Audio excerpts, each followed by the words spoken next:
My name is Shannon, and this is my submission for the You Can Do This project. I'm a lot of things. I'm a librarian, I'm a singer-songwriter, I'm an acting student, and I have had type 1 diabetes since I was 11 years old, for 22 years now. I was diagnosed in March of '89. And there are a couple things that I want to talk about in my submission to this project.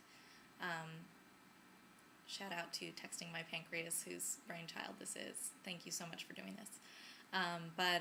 Anyway, so I want to talk about why it took me so long to become a part of any sort of diabetes community, an active member really, and that is that when I was diagnosed, at the time that I was diagnosed, my parents had gotten divorced a couple years before I was diagnosed, and then my mother started a relationship with an alcoholic. So in one household, I had a newly remarried father with a kid, a new baby, and in the other household, I had intermittent crazy alcoholism.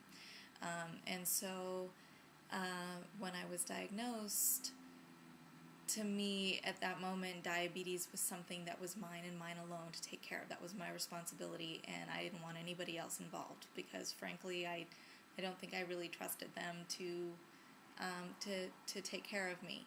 And so I didn't realize it until much later, but I think for a long time I've had a lot of anger about having to grow up, basically be an adult, since I was a child. And my doctor, my endocrinologist, called me his 11-year-old adult patient, and at the time, I took that as a great compliment. And now when I see an 11-year-old and I realize what that means, I'm appalled, frankly. And, my parents are well-meaning individuals who were going through their own stuff at the time.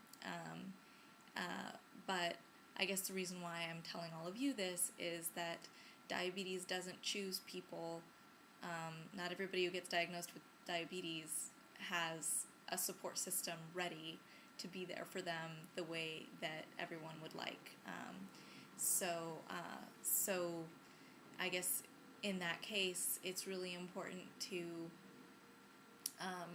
what I wish I'd known at the time was that, well, I guess I did the best thing I could at the time, and I don't regret that, but it meant that it set a precedent that I never let anyone else in terms of helping me bear the emotional burden of having type 1 diabetes. So I've always done that on my own up until now, and I want to thank all of you in the diabetes online community for kind of jogging my head and getting rid of this stupid idea that it was my problem and mine alone and that nobody else could help me shoulder the burden. And I think it was also me admitting to myself that it's as difficult as it is to, always have this on your mind.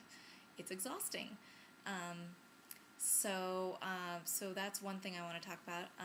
The other thing that I want to say is I'm really happy for all of you who've never let diabetes get in the way of everything that you've wanted to do or anything that you wanted to do.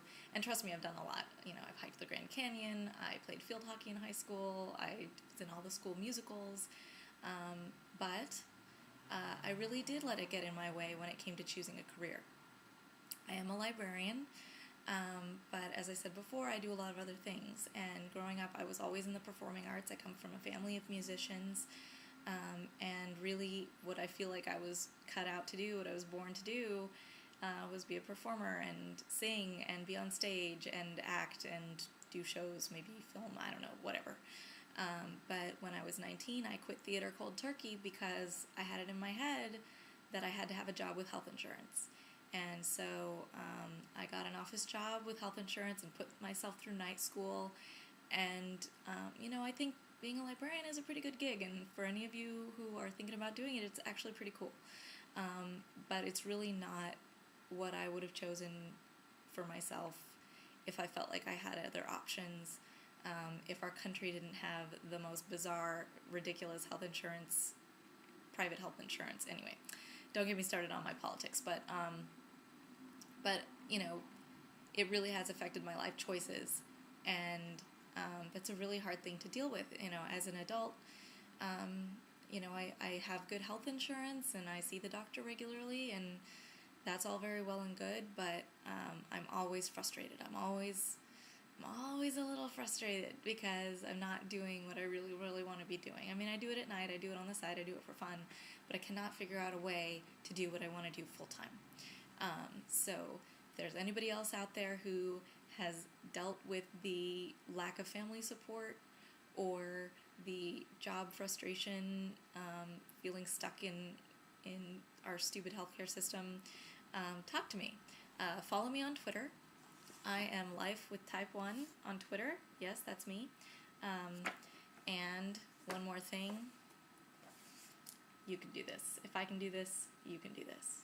Thank you.